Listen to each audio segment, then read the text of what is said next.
She won most talkative in high school, and she has been running her mouth ever since. Welcome to the Lisa Fisher Said podcast with your host, Lisa Fisher. Okay, Bill Schindler, we're going to solve the problems of the world right now because you're going to teach us how to eat like a human. But I need to know what got you to this point where you're a fit man in his 30s, sitting in his study, telling people how to live their lives. Well, first off, thank you so much for having me. I'm super excited to talk about our take on food and diet and health and nutrition, which we call eating like a human. What got me here? Well, there's a ton of different things that did. And like anybody in this space, I think it really started, not anybody, most people in our space were really trying to solve their own problems and their own issues. Yep. And are so excited about the steps that they've taken and the differences that they've made. They want to share it with the world. So the quick version, we can dive into anything that you want to a lot deeper later, is that I really grew up with an incredibly unhealthy relationship with food. And it was strange because my parents, I grew up in the 70s and 80s. I'm not 30, I'm 50.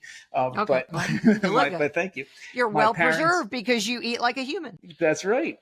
My parents were doing the best that they could with the information that they had in the 70s. I mean, we took all butter out of our diets. We ate eggs once a week. We replaced any red meat with chicken breast and, all of the things. Yes. And I was eating a ton of carbs, and I woke up every morning ravenous. The first thought on my mind every morning was, how do I get rid of the pains in my stomach because I'm so hungry? And I would just start eating. And then I obviously, and the healthy things to eat then was toast or cereal or whatever. And then by 10 o'clock, I was hungry. By noon, I was hungry. By 3 o'clock, I was hungry. By dinner, I was eating. I was having a snack before bed. And I was overweight. I was upset with the way that my body looked. And I thought about it all day long. Every time I passed by a mirror, I would look and suck my gut in. I mean, I'm talking 9 and 10 years old. And at that time, I viewed food as something that made me look ugly and made other kids make fun of me, not something that nourished me. Then I got to high school, and I in some way, I became an athlete. And I don't know how with the height that I had, but I became an athlete, and I loved competing. I dove deep into wrestling, and I became a fairly successful wrestler. I ended up wrestling for Ohio State, one of the best Division I schools in the country at the time, and still is. Ohio State University. The Ohio State University. That's right. And I looked the part of an athlete. I was fit. I had a six-pack. I was built, but I was still incredibly unhealthy. And my relationship with food went from something that I viewed as made me ugly to something that I was scared of, because the relationship between wrestlers and food, especially then, was really problematic. In fact, it was so problematic, my second or third year in college, 3 different college wrestlers died that year because of losing weight. And it's disordered eating, right? At that point, or eating disorder, because you're trying to cut weight to the nanogram. And I'm sure there's a lot of binging and purging, a lot of unhealthy habits that accompany that, I would think. We can talk about it in depth in a little bit. I'm happy to, because it's that scary. But I was just a quick version is I was losing 22 pounds in a day and a half every week. Stop it. 100% water weight. In a day and a half, I would lose an average of 22 pounds. Okay. And then I would go skyrocket back up. The craziest part was that by the time I stepped on the wrestling mat, because we would do weigh-ins on Friday nights usually, and then we'd wrestle on Saturday. So I had all night Friday night and all Saturday morning to binge. I stepped on the mat 22 pounds heavier. So did my opponent. Wow. The whole thing was, thankfully, it's a little bit safer now. A lot of laws, regulations, NCAA regulations have changed, but it's still the point that I'm trying to make is that my relationship with food, still now in my 20s, was not a healthy one. I didn't view food as something that nourished me. I was now scared of food. When I stopped being a college athlete, stopped competing, all the weight poured back on, more than it ever had. And I was suffering. I mean, not only suffering with body image issues, but restless leg syndrome, all sorts of digestive issues. I mean, I was just completely unhealthy. This entire time, I had nutritionists. I was wrestling for a Division I program. I had doctors. I had all sorts of people telling me what I should be eating, and none of it was working. Then I was trying all the different, I tried South Beach. I tried all the different diets. None of that worked. And it wasn't until I finally stepped back and realized that two threads in my life that it always been threads in my life. One was that my father had me outside hunting, fishing, trapping, camping, hiking, all of those things my entire life, connecting me with the world around me in a very special way. That and my training. At this point, I was an archaeologist. I still am. I was a professor for over 20 years at several different universities. I was an archaeologist, anthropologist. I studied ancestral diets, and I realized that maybe I should stop listening to all these fad things that were in the news and really just take a look at what our diets were really like over the past literally several million years. What were the diets like that built us as humans? And maybe that's where I should start. And when I started to dive down that rabbit hole, both of those things together, connecting with the environment and the world around me and understanding what our ancestors were truly, truly eating, that I was able to, I don't even want to say regain my health because I never was really that healthy. But I'm 50 years old now, and I am in the best shape of my life. And that includes from in my 20s when I was a Division I athlete. Amazing. So you move from the science of medicine because you had medical people around you, because that's a moving target, as we know. Trust the science. The last 3 years it changes every day, right? But you move to, well, history, anthropology, what our ancestors ate. And you started twirling your mustache going, wait, I think what they did was smarter than what we're doing, because they had no processed foods. They were out in the sunlight every day, all day. They had no sunscreen. Shocking, isn't it? You know, you started pulling back the layers of the onion really before any of us then. So do you have your PhD? I do. So you are one driven individual. I mean, I'm a driven individual. Not a slacker there at the Schindler household. So tell me, what was your Eureka moment then in studying what our ancestors ate? Because we can look at their bones, we can look at how their fossils, and that ours look terrible. You know, they say now at the mortuaries what the bodies look like, especially depending on if they took any certain medicines in the last few years to prevent an illness, that their bodies have, it's been a different story in mortuaries now than it was probably 50 or 100 years ago. Sure. So what was your aha moment? So, all right, I want to paint this picture properly and in the right way. I spent most of that story I just told you, most of my life trying to, get in shape and get healthy, asking the question what I should eat. Now, I literally remember a moment, and this is the part I want to paint properly, but I was probably 12 years old or so. And I remember I was in my parents' bathroom in my house where I grew up, and I turned the shower on. I was about to go into the shower, so the water's running, and I had to go to the bathroom. So I'm literally sitting on the toilet, but I'm naked because I'm about to get into the shower. And I remember just looking down at myself, like literally physically looking down at myself, and just seeing the rolls of fat. And I remember vividly taking my hands and grabbing the rolls, like almost in tears, and just thinking to myself, oh my God, if somebody could just tell me what to eat, all my problems will be solved. Like, just tell me what to eat. Who can't somebody just tell me what to eat? And that mindset is the same mindset I think so many people have. So, okay, what do I eat? Just tell me what to eat and I'll do it. And there was two problems with that mindset. One is, my weight issue was only a small problem. That it wasn't the only thing that was impacting my entire life. Like the ignorance of if I get skinny, all my problems will be solved is just silly. But that aside, the part that I think is really important in this conversation and really has become the driving message foundation of all the research that I'm doing now is that it was the wrong question. What I should eat. That's a question that other animals ask themselves. Like, they don't hire a nutritionist, right? They ask themselves what I should eat, and then they go eat it, and they're fine because they are physically designed to eat a certain diet, right? Cows are physically designed to eat, tough vegetable materials, and their palate, their teeth, their dentition, the way they digest, the fourth chamber, all those things make it all work.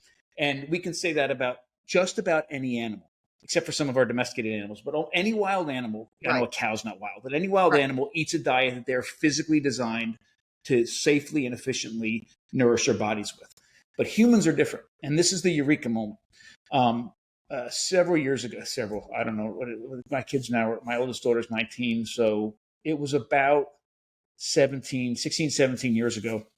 Now you have to remember, I was diving, when I dive down rabbit holes, I dive really hard and fast. And one of the specialties in the world of archaeology that I was focused on was something called experimental archaeology, which is where an archaeologist, we pull things out of the ground, bits of pieces of rock or pottery or whatever, sometimes hundreds of thousands of years old in the case of stone tools. And we have to make sense of what that little bit of stone meant. And one of the things that experimental archaeologists do is we're trained in primitive technologies, and we learn how to replicate different types of technologies and how to use them. And then we can run experiments and try to say, okay, well, that was part of a knife that operated like this, and it was a sufficient one. So I was in the midst of really training hard to be skilled at some of these primitive technologies. And I dedicated myself to at least 1 hour, usually more, every single day of banging on rocks to make stone tools and learning how the fracture mechanics work. And I know this sounds silly, but I'm in the, so when at this point we have, 3 kids, really young. We're here in Maryland. We had moved away from our family so I could take a job teaching at Washington College. So we have no support structure. And I'm in the garage at night, banging on rocks, hours on end. And my wife, Christina, she comes out and she's like, listen, you need to come in the house. And I'm like, yeah, I'll be in a minute. She's like, no. You need to bring all this passion, all of this stuff. You need to bring it in the house. Like, why be so passionate about something if it's not helping the people that you love the most? And I'm like, you're 100% right. But now I was like, how do I make banging rocks impact my family? I don't understand. So, but she was right, 100% right. So I went on a couple of weeks, and I do my best thinking in the shower. And one morning in the shower, and this is the Eureka moment. I'm leading up to it, probably a way too long story. I'm in the shower, and all of a sudden, I had the epiphany that almost every single prehistoric technology ever invented, and I mean for the past 3.5 million years of technology, almost every one of them has something to do with food, like getting food, processing food, storing food, redistributing food. So you have millions of years of technological innovation. I mean, literally the Albert Einsteins of our species and our ancestral species for millions of years, all focused on creating technologies that have something to do with food. And I'm like, wow, I know the changing diets we had over time correlate directly with our evolution and our body growth, our brain growth, our population growth, all these other things, all these things that are happening are in direct, correlation with our changing diets. And if the technological innovations impact our diets to that degree as well, then there's a strong link between technology and food and diet and health and evolution and all these sorts of things. So what I've realized is, and this is a long story to say this, humans began to outgrow their digestive tracts when we started to make our first tools. We humans, one of the things that we do is process food before it goes into our mouths. All the work that other animals' bodies do to make food safe and make it nourishing inside their bodies, we rely on technologies to do that before we eat it. So, simple, basic, but powerful technologies like stone tools, which cut, or fire, which cooks, or fermentation, or all these sorts of things are actually required in our diets today to nourish our bodies. Because when we started creating these technologies, several things happen at the same time that are really, really strange. One is we start an influx of incredible nutrition, bioavailable, nutrient-dense, safe nutrition that helps support massive body and brain growth. Literally, we are here the way we are now with these huge brains and these huge bodies because of the diets that have changed over time and the technology that allowed us to eat those diets, because the reality is most of that food we can't deal with on our own. Our bodies are not designed to safely and efficiently break that food down and get nutrition from it. So what's the crazy part is our bodies and our brains are growing exponentially over time, but at the same time, our teeth are getting smaller and our guts are getting smaller. So our jaws, our jaws changed too? Yeah. Our jaws get smaller, our teeth get smaller, our our guts, literally our entire digestive tract is shrinking. It should be the opposite. Like, the only things that we have that allow us to biologically break down food are our teeth and our digestive tracts. And if we need that much more nutrition to fuel these huge brains and these huge bodies, then everything should be getting bigger and more efficient. But the reality is it's getting smaller and going away. And that's because we're doing all of this work with these tools before we put it in our bodies. And just think about, anybody thinking like, okay, this sounds a little bit strange, like I don't get it. And you're sitting there and you just had breakfast today or you had lunch today. Think about all the technological inputs that actually went in to creating that food, whether it's a blender or a food processor or an oven or a microwave or even something as simple as a kitchen knife. All of those tools help do something to that food. And if they're used the right way, they help make that food more nutrient dense and more bioavailable. So the Schindler kids, while some people go to the pool for fun, your kids are out in the back eating clover and running through the grass and flossing their teeth with grass. Actually, my kids do quite a bit of foraging. My son does quite a bit of hunting. But here's another thing that's really cool about when I had that epiphany and I realized the power of technology. And to kind of put a button on what I was trying to get to with this too is the question I've been asking my whole life that I was never able to answer because it's actually unanswerable for humans is what I should eat. Humans have to ask this question, what should I eat? Combined with the question, how should I eat it? Because for example, a gallon of milk and that same milk made into traditional cheese are two completely different foods. A handful of wheat berries and a loaf of sourdough bread are two completely different foods. One would make you very, very sick.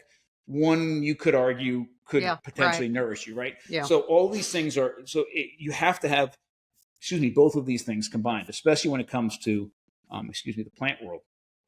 So when I really started to realize this, I realized I needed to know a lot more about food, diet, health, cooking, culinary world, filling gaps in the archaeological record.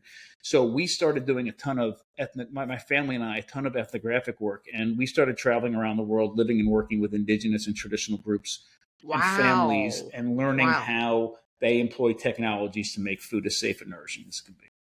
So where on the planet do you think they're doing it right? The least civilized? Everywhere but here. No. Well, not the U.S., not the West. I mean, the Industrial Revolution was a great thing for so many, but we know what it's done to our food supply. It has bastardized what is typically what started. I mean, I guess it started as good foods, and now we have food sold in boxes with barcodes and in bags, as Dr. Ben Bickman says, to stay away from, because what it does, if you're looking at insulin, is something connected to longevity. But where on the planet then is it the most primitive people that have the best diets? Yeah, well, in a very broad general sense, absolutely. I mean, one of the things that the Industrial Revolution did, besides create really junky food, and we're reaping the benefits of it now, is it also was sort of that last nail in the coffin with disconnecting us from where our food comes from and how it's prepared. I mean, the agricultural revolution did that to some degree, but the Industrial Revolution turned us from hunter-gatherers into food producers, and with only a segment of the population producing the food. And then the Industrial Revolution turned almost the rest of everybody else into consumers with this huge long food chain. And now we're stuck with having to hire people to tell us how to eat. And we're stuck with people telling us where our food comes from, where most of the questions we have, we could answer ourselves if we can actually make that reconnection. And that's exactly what these indigenous and traditional groups and families and cultures around the world have, is they have that direct connection to their food. If the person eating the food didn't get it, it was their sister or their father or their mother that actually did, right? And then somebody else in the family, they saw it and they smelled all the preparation. We were actually recently in Sardinia about a month and a half ago. And that's a longevity capital, right? We were in the epicenter of the first blue zone ever identified in Villa Grande. And the reason we were in Villa Grande was because we were learning about this traditional cheese that's made out of the stomach of an unweaned goat. Wow. And what we found was the amount of animal based foods that they eat was off the charts. I mean, and we were actually even with families. Really? Because I thought the thinking of the Blue Zones, and not Atia's book, but the other guy, the Blue Zone author, I thought he was saying, because I'm a meat-based eater, and according to him, I'm going to die soon. But I thought he was saying in some of that they ate less meat. And he does say that. And okay, that's what I thought. We were actually one of the families we were with was recently interviewed for a BBC special that was coming out about the Blue Zone, and they're like, we don't understand like they're talking about minestrone soup. Like we don't even hardly eat like minestrone soup was a big thing. We don't even know what they're talking about. Oh. We were there, and there's a couple really cool things, but it's not as simple just saying they eat meat. This is sort of that how thing. Everywhere that we went, I mean, I don't care who we visited them for 10 minutes. We sat down and spent the day with somebody. The first thing I did was, let me bring you some of our charcuterie. And everybody that we were with, at least, has their own pigs. They raise their own pigs. These pigs are raised on acorns and chestnuts and olives. Right. And they run around, in the woods, and they all butcher their pigs. They make prosciutto, they make pancetta, they make all of these things. And you sit down, the first thing I give you is meat. The second thing they give you is everybody makes their own cheese. They have goats. Most of them have goats. Some people have sheep, but mostly it's goats. I'm sorry, but goats and sheep together, but a lot of it's sheep in different parts. So they're all making their own cheese. And so you sit down, and the first thing you get is meat. The second thing you get is cheese. And then when we have big meals, it's literally the entire animal. One of the most beautiful things about this cheese that we made out of the stomach of the goat was that we took the stomach out and hung it up, and it just naturally makes cheese. But then other than the gallbladder and the feet and the skin, we ate every part of that animal. I mean, every part of that animal. The small intestines with the contents in it still. We did clean out the large intestines, but we ate them as well. Testicles for the resticles, or whatever everything. Liver King says. Everything. So brain, thymus, kidney. Everything. That is shocking. All of it. That's shocking to us. I mean, but I know it's not shocking to them. And it was a beautiful thing the way that they did it. I mean, it was the respect, the gratitude, the nutrition, all of it was just an actually beautiful thing. It wasn't that they didn't eat vegetables. They did. We had basil. We had olives. That they grew. Had some tomatoes. Yeah. But so really, that was about it. Okay, what do you think their food radius is? 5 miles? Less than that. No, really? It's less. It's less. Wow. Everybody in this village, they have communal land around the village. And it was, I say village, it actually was like a small city. Everybody has plots of land that they call them orchards, but they have fruit trees, they have vegetables planted, they have goats or sheep grazing. Some people have cows. There's not many cows.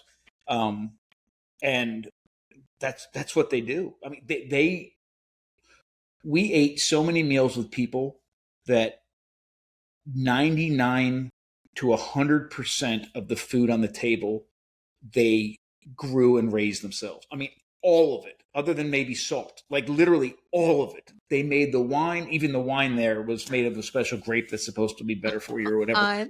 Unbelievable. But here's the cool thing. The part they did get right was that the longevity is real. One of the families we spent the most time with, the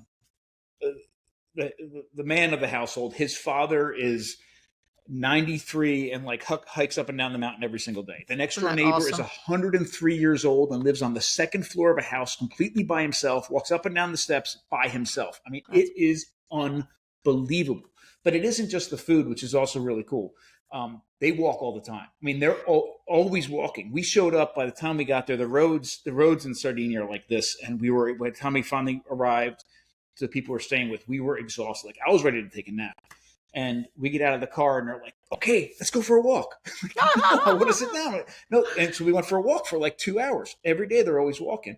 The other thing they will tell you is everybody's nice. Like the fact that they sit and and spend time with one another and have real conversations with one another and are kind to one another. They're like, you want to look at why we're as old as we are and live to this is because we're actually nice. And that's community too, right? Yes. Isn't that part of one of the tenets is community?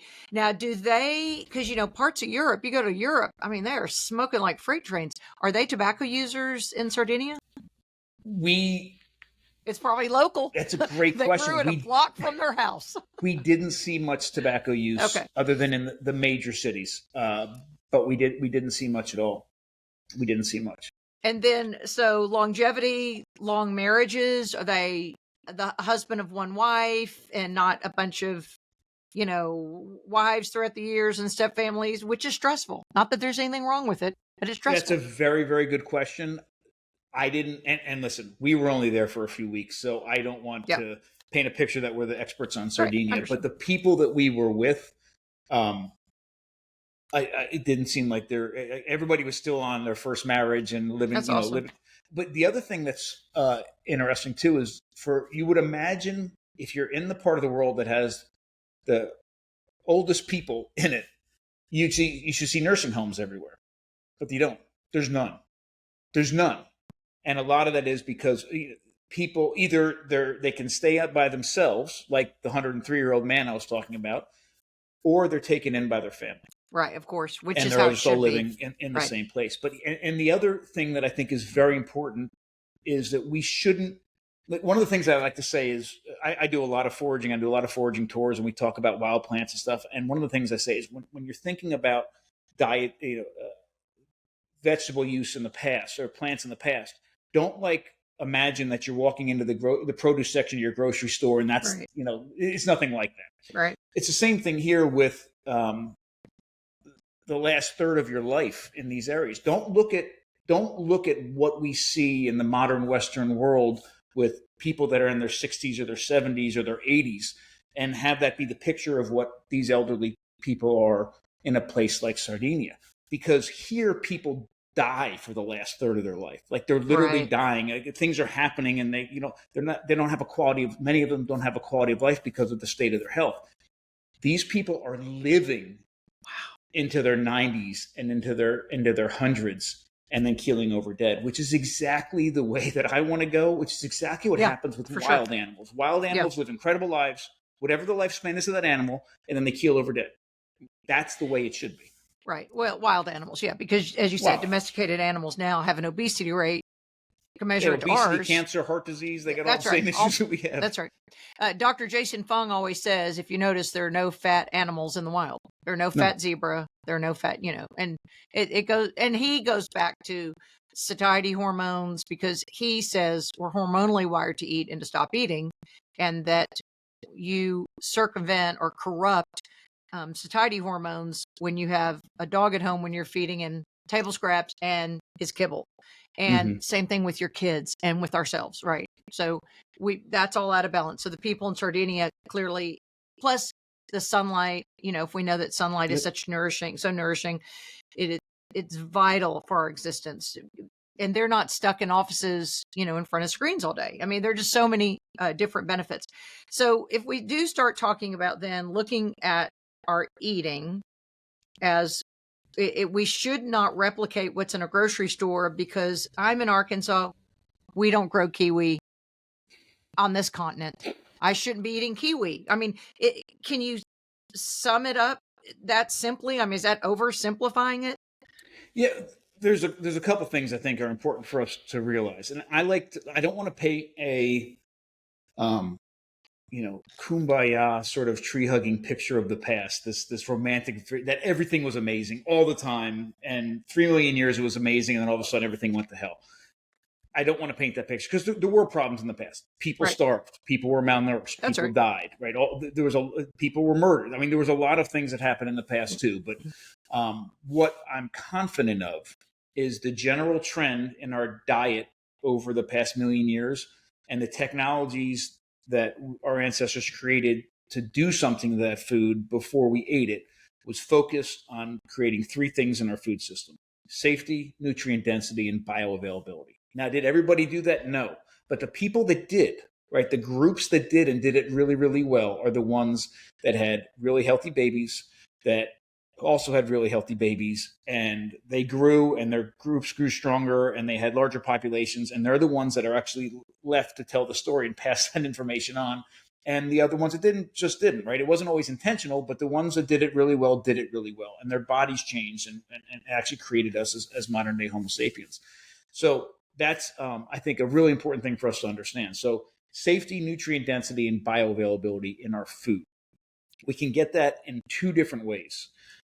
One is plants in general, and I know there's a big push against plants right now in some of the dietary space, and I get a lot of it.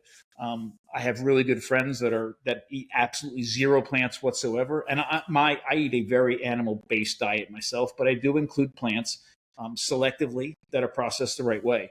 But the idea that all plants have some level of toxin in them, in my mind, is entirely true. Oh, okay. 100%. Every Okay. plant has some level of toxins. All Some right. of them will kill us. Well, Some of them are fairly benign, not a right. very That's big what deal. Saladino, and a bunch of those people say that, and people are like, that is just so extremist to say that plants want to kill you.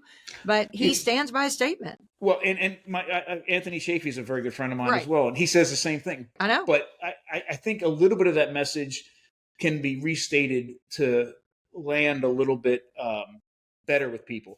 Plants aren't trying to kill you. Plants are just trying to defend themselves and produce viable Yes. offspring and survive. Yes. And we just happen to be at the poor end of that situation.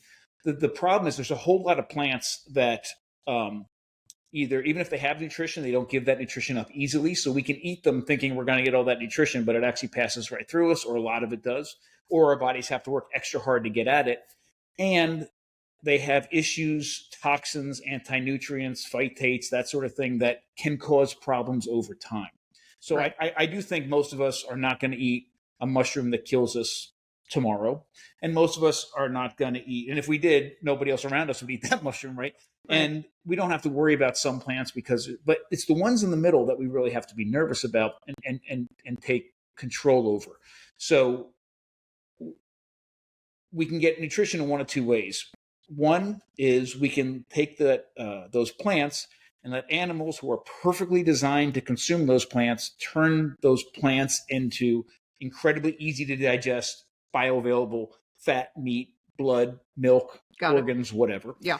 Or we can replicate what those animals do to that food before it goes into our bodies, right? Whether it's fermentation or soaking or sprouting or whatever it happens to be. And in my world, we do a combination of both. So when we look at what I think is fascinating to think about is if you look at the technological inputs for food and diet and health over several million years, when it comes to plants, and this is all up until the agricultural revolution when everything changes and we have plows and all sorts of things, but horses drawing them and whatever, and now mechanized labor. But up until the agricultural revolution, if we're thinking in our minds, hunter-gatherers walking around the landscape, picking things from their environment to eat or hunting it or whatever they're doing, digging it up out of the ground, almost all the technological input needed to include animals in our diet is focused on getting that animal, overcoming our physical limitations and allowing it, bows and arrows and boomerangs and traps and nets and snares and fishing hooks or whatever. Once we have that animal, all you need is a sharp edge, and you have literally a pile of amazing, nutrient-dense, bioavailable, in most cases, incredibly safe food at your disposal. You don't even have to cook most of it. Cooking helps in some cases, but in general, all this food is there. That's a big statement. With plants, it's the exact opposite. Oh. It's very easy to get the plants. Again, I'm not talking about farming. I'm talking about hunter-gatherers, the majority of the existence that we had. You're picking some things. Maybe you have a little stick that you dig some roots out of the ground. But for the most part, getting the plants is incredibly easy. All the technological advancements we've had over millions of years as far as plants are concerned are focused on detoxifying those plants and making the nutrition in those plants available to our incredibly inefficient digestive tracts. So allowing an animal to do that work first really is very efficient on our end. When I walk into the grocery store and I look at the food that's there, I mean, one of the first things is, and I really like the way some people talk about it, shop the perimeter, you're looking at raw materials as best you can get them. One of the problems with the American or the modern grocery store is we've taken seasons out of the grocery store. We've fooled ourselves into thinking because somebody else decided it should go into a grocery store, it is automatically food. It's automatically fit for human consumption. That's true. Very misleading. And doesn't need anything else. And it's very unfortunate because, listen, I'm not on the eat 20 pounds of bull testicle thing level, right? But I am a huge nose to tail, advocate and eating those sorts of things. But the fact that we don't have organs in our American grocery store much anymore, most people don't look at it as food because they don't see it, right? But on the other hand, they'll see an apple, in December at the grocery store, think, oh, well, that's food. I should be eating this. Right. The problem with disconnection, the huge long food chain that we have and the disconnect we have and from our food, and that we have other things such as government subsidies and all the things impacting what's in the grocery store, the price of food in the grocery store. There's nothing we can rely on anymore that is an indicator of I should be eating this and I should only be eating a little bit of this. A great example. So we have none of these limiting mechanisms anymore. Seasonality was a very important limiting mechanism because certain plants, if you eat it when it's there, when it naturally is growing in your area, you get not only a little bit of nutrition, but you get maybe some toxins. But when that plant is no longer available, you're not ingesting that toxin anymore. Your body can naturally detoxify itself and you can move on. A great example is something like spinach, right? Spinach isn't wild, but spinach is a very high oxalate containing plant. Yes. If you eat spinach the 2 weeks out of the year that it would actually grow in your area, probably not a very big deal. But now we have it 365 days of the year available in the grocery store. It's not very expensive. We call it a superfood, and all of a sudden we have people with oxalate toxicity as a result of it. And that's things like kidney stones and other things that show that you've had too much, right? Oh, I will. Yeah, absolutely. Kidney stones. I will tell you the most dangerous, in my mind, the most dangerous plant toxin facing us today as a population is oxalates. And the reason is because one is we don't have those limiting mechanisms anymore. Most of the high oxalate containing plants, we've somehow decided to call them superfoods. What a PR team Kale has. Kale, almonds? I will never eat another almond the rest of my life. Really? Even almonds? Okay. Oh, especially almonds. But almonds are another great example. Let me finish real quick, though. This is really important. So a lot of my work has been focused on seeing and understanding and learning about how different plants have been traditionally detoxified. Not, detoxified before consumption. And I've spent a lot of time looking at that and studying that. The one toxin that I have never found a suitable way to detoxify or get rid of or mitigate the issues of are oxalates. And those are one, and which you could argue that a mushroom that will kill you within 6 hours is a very dangerous thing. And it is. But it's only dangerous for one person in a group because nobody else will eat that mushroom again. To me, what's more dangerous are the foods that are in your diet that you don't feel an effect from the day after you eat it or the month after you eat it, or in some cases years after you eat it. And then it becomes part of your daily routine. You're eating almonds, handfuls of almonds, you're eating all the spinach, you're eating this, and all of a sudden 6, 7, 8 years later, you have all these issues. You have kidney stones, you have joint pain, you have pseudo gout, you have whatever it is, oxalates coming through your corneas, and you're like, I don't understand what the issue is. And then, well, it's because you've eaten all the spinach. So spinach is fine. I've been eating it my whole life. Well, no, this is the issue. That's the problem, right? That's the problem. But so you can't detox. There's no suitable way. I have never found a suitable way to mitigate the issues of oxalates and get rid of them.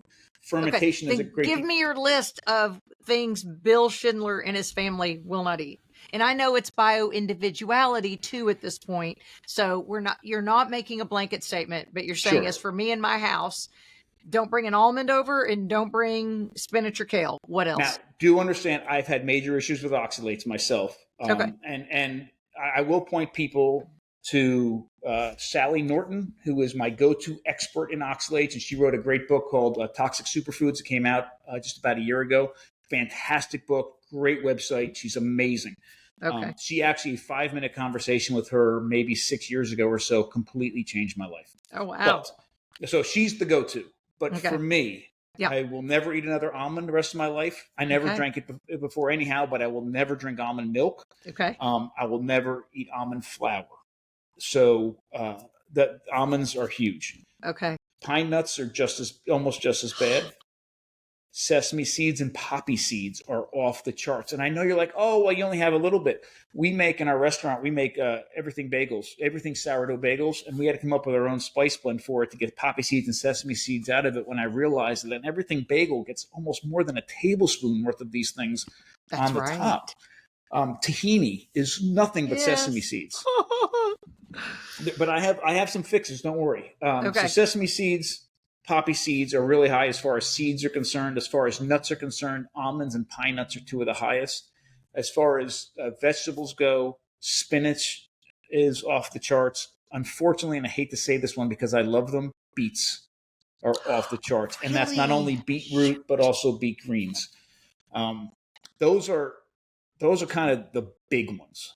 Even if a beet's pickled, you don't think it doesn't make a difference? It doesn't. It does don't worry. It does chemically and physically change certain things with the beets for sure, but it doesn't do a thing for the oxalates.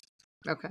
And this isn't to scare anybody. And if you don't have an oxalate issue, I wouldn't suggest never eat spinach. But I would.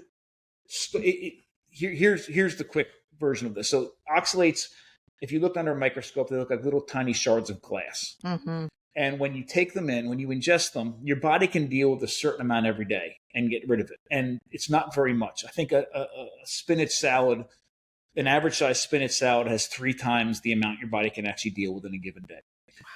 So when you ingest more than your body can deal with, it realizes how dangerous this toxin is, and they grab them and they sequester them and store them in parts of your body to keep them away from other areas. Unfortunately, that's in your extremities, in your joints. If you've experienced a trauma, some kind of damage in your body, a lot of times it goes there. It goes in your organ tissues. Unfortunately, a lot of times it goes into your corneas, which is one of the issues that I had, and it gets stored there. Over time, can cause massive problems, and not only just pain, but other massive problems. If you realize that you have this issue, taking oxalates out of your diet is one of the ways you can deal with it.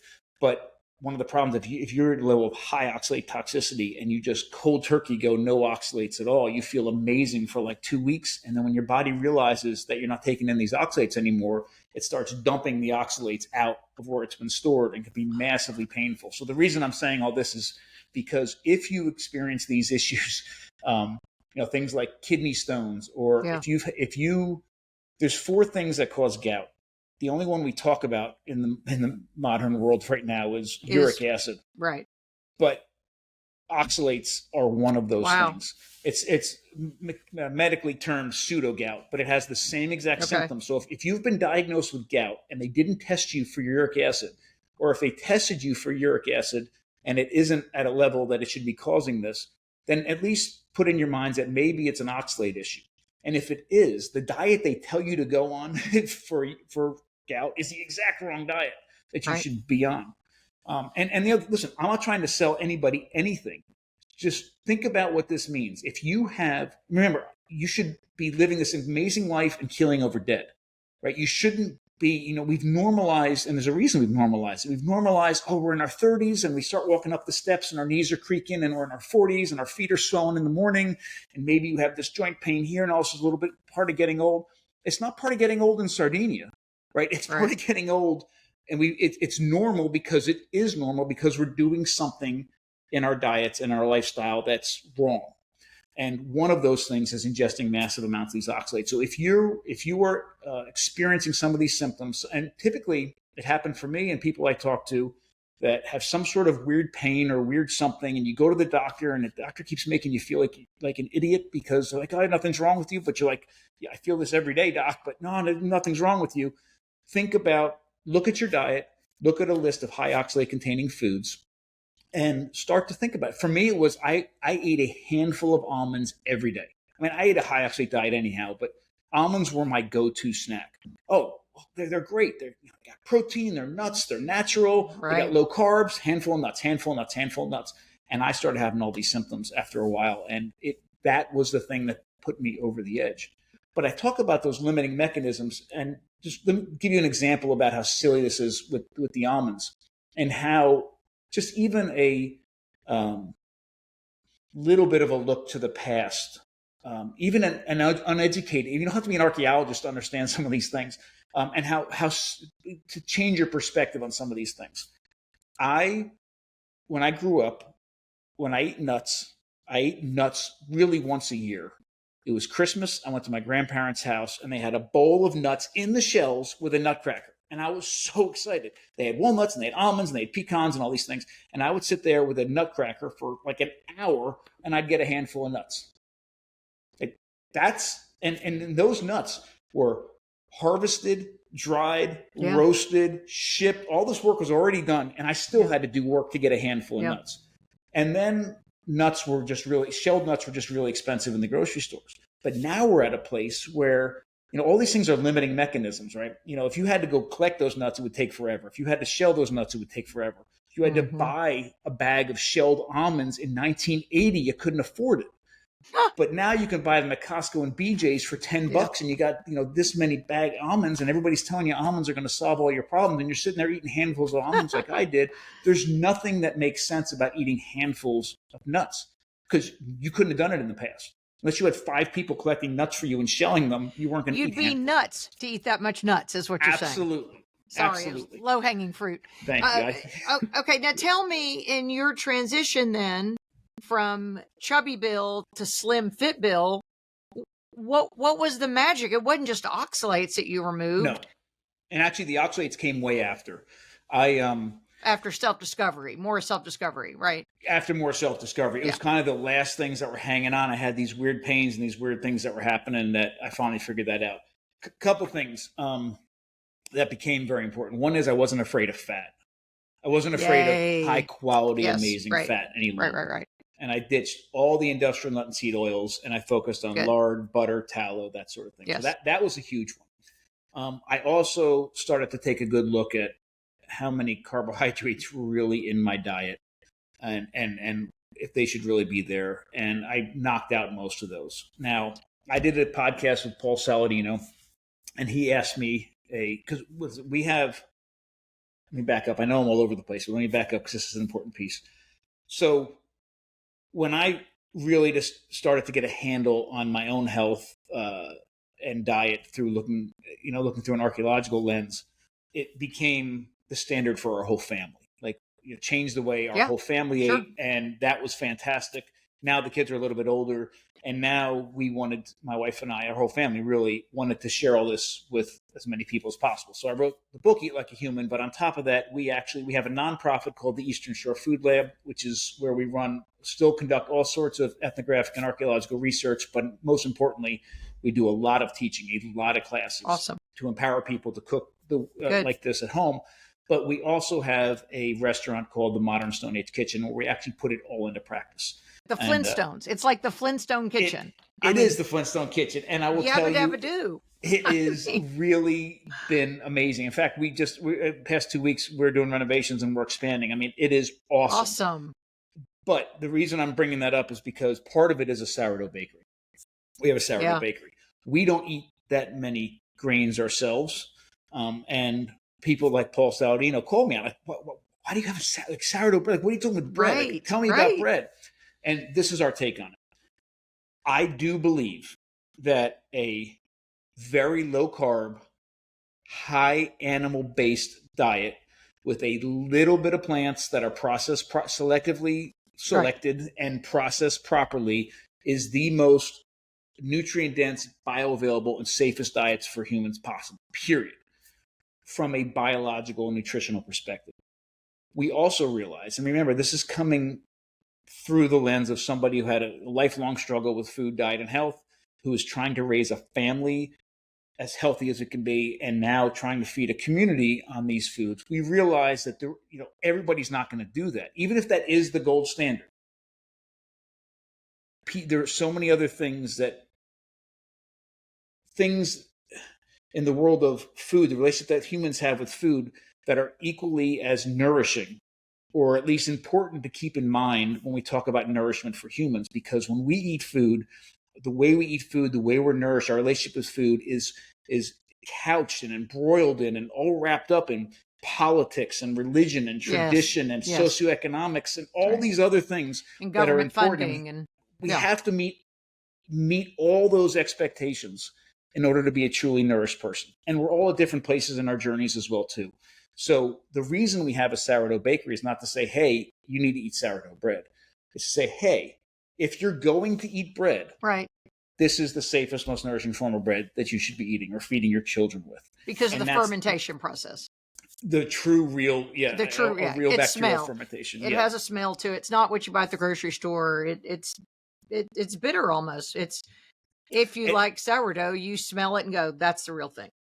Absolutely, but it doesn't have to be. It doesn't have to be sour. In fact, most sourdough bakers hate the fact that we call it sourdough because it doesn't have to be sour. And we even do so. We don't use any refined sugars. Any grains in general go through some sort of a process to detoxify them and make them more easily digestible. Wheat always is sourdough. Any nuts or seeds we soak.